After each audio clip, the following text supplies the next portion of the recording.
Goeiemôre almal. Dit is vandag donderdag 26 Maart en hierdie week Sondag wat kom, vier ons die intog van Jesus by Jerusalem, of soos ons dit noem, Palmsondag. Vanoggend lees ek vir ons Matteus 20 vers 1 tot 16.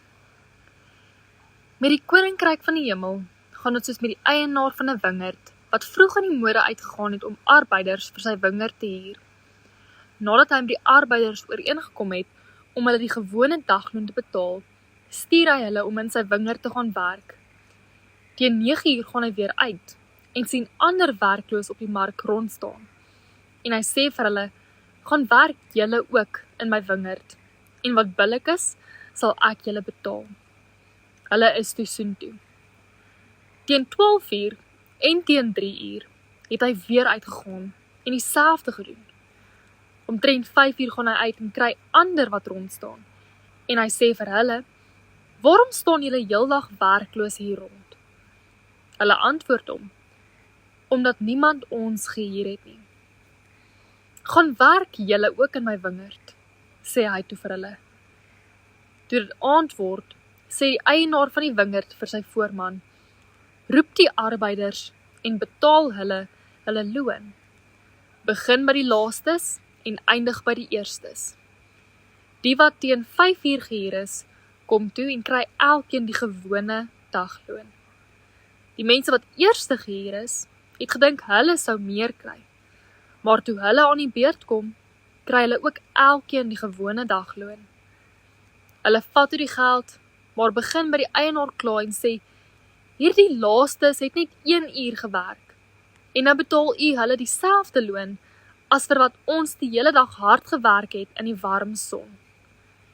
Maar hy antwoord een van hulle, vriend, ek doen jou geen onreg aan nie. Het jy nie met my ooreengekom vir die gewone dagloon nie? Vat jou geld en gaan huis toe. Ek wil vir hierdie laaste een dieselfde gee as vir jou. Mag ek dan nie met my geld maak wat ek wil nie? Of is jy afgunstig omdat ek goed is? So sal die laastes eerste wees en die eerstes laaste. Net tot sover. In hierdie gelykenis werk sommige arbeiders die hele dag en ander net 'n uur. Maar ons sien hulle almal kry dieselfde loon. As ons ook hierdie storie hoor, dink ek ons sou ook instem dat dit onregverdig klink. Maar hoekom vertel Jesus hierdie gelykenis? Sien, Jesus wys vir die mense weer 'n keer. God se koninkryk werk nie volgens verdienste nie, maar volgens God se genade. Hierdie gelykenis daag ten diepste die mense om Jesus, en ek wil sê ons ook vandag, se idee oor regverdigheid uit. Ons krap ons koppe oor genade, juis oor die feit dat dit nie verdien kan word nie. Baie van die mense om Jesus het gedink, hulle verdien waarskynlik God se redding omdat hulle God se volk is. Maar Jesus kom wys, niemand verdien dit nie. Dit is 'n geskenk. En dit is juis hierdie tipe koninkryk wat die mense in sy tyd ontstel het. Vra vandag vir jouself, is jy soms ongemaklik met God se genade? Veral wanneer ander dit ook ontvang.